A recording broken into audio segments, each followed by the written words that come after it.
একটি মাত্র সামাজিক যোগাযোগ মাধ্যমের মন্তব্য যে কত বড় পরিণতি ডেকে আনতে পারে তারই উদাহরণ দেখা গেল নিউ ইয়র্কে। এক অটিস্টিক মুসলিম শিশুর মৃত্যুকে ঘিরে করা ইসলাম বিদ্বেষী মন্তব্যের জেরে বিক্ষোভে ফেটে পড়েন স্থানীয় বাসিন্দারা। আর শেষ পর্যন্ত বন্ধের ঘোষণা দিতে বাধ্য হয় একটি জনপ্রিয় রেস্তোরাঁ। বিস্তারিত আরো জানুন মানুষ ঘোষের প্রতিবেদনে। যুক্তরাষ্ট্রের নিউ ইয়র্কে এক অবিশ্বাস্য ও মর্মস্পর্শী ঘটনা ঘটেছে। নিখোঁজ হওয়ার পর এক 7 বছরের অটিস্টিক মুসলিম শিশুর মরদেহ উদ্ধারের ঘটনায় যখন পুরো এলাকায় শোকের ছায়া, ঠিক তখনই সামাজিক যোগাযোগ মাধ্যমে ওই শিশুকে নিয়ে চরম বর্ণবাদী ও ইসলামোফোবিক মন্তব্য করা হয়। আর এই কুরুচিপূর্ণ মন্তব্যের জেরে তীব্র প্রতিবাদ ও বিক্ষোভের মুখে পড়ে শেষ পর্যন্ত বন্ধ হয়ে গিয়েছে আলবানির কাছের একটি জনপ্রিয় রেস্তোরাঁ। নিউ ইয়র্কের ল্যাথাম এলাকার হার্ভে নাগি নামের 7 বছর বয়সী এক অটিস্টিক মুসলিম শিশু 2 দিন নিখোঁজ থাকার পর এক প্রতিবেশী সুইমিং পুলে তার মরদেহ পাওয়া যায়। এই হৃদয় বিদারক ট্র্যাজেডি নিয়ে স্থানীয় একটি সংবাদ মাধ্যমগুলোর ফেসবুক পেজে একটি মন্তব্য করা হয়। সেখানে লেখা হয়, মুসলিম পরিবারগুলো নিজেদের দেশেই এমন শিশুকে অনেক আগেই মেরে ফেলত।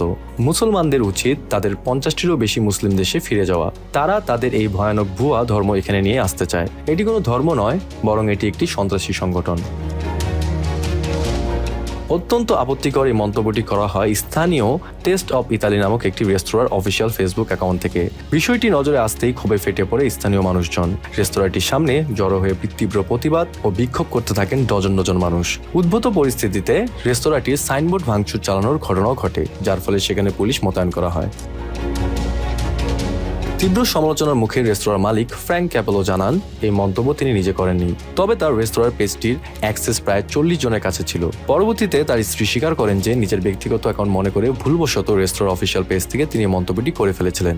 রেস্তোরাঁ মালিক এই ঘটনার জন্য মুসলিম সম্প্রদায়ের কাছে হাত জোর করে ক্ষমা চান এবং মৃত শিশুটির পরিবারের প্রতি গভীর শোক প্রকাশ করেন। একই সাথে শোক স্তব্ধ পরিবারকে শোক পালনের সুযোগ দিতে এবং পরিস্থিতির মুখে অনির্দিষ্টকালের জন্য রেস্তোরাঁটির বন্ধ রাখার ঘোষণা দেন।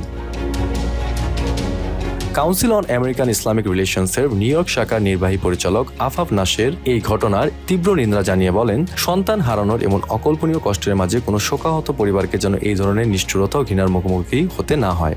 অনলাইনে ছড়ানো একটিমাত্র ইসলামোফোবিক মন্তব্য কিভাবে একটি প্রতিষ্ঠিত ব্যবসাকে মুহূর্তের মধ্যে ধ্বংসের মুখে ঠেলে দিতে পারে, নিউ ইয়র্কের এই ঘটনা তারই এক জ্বলন্ত প্রমাণ।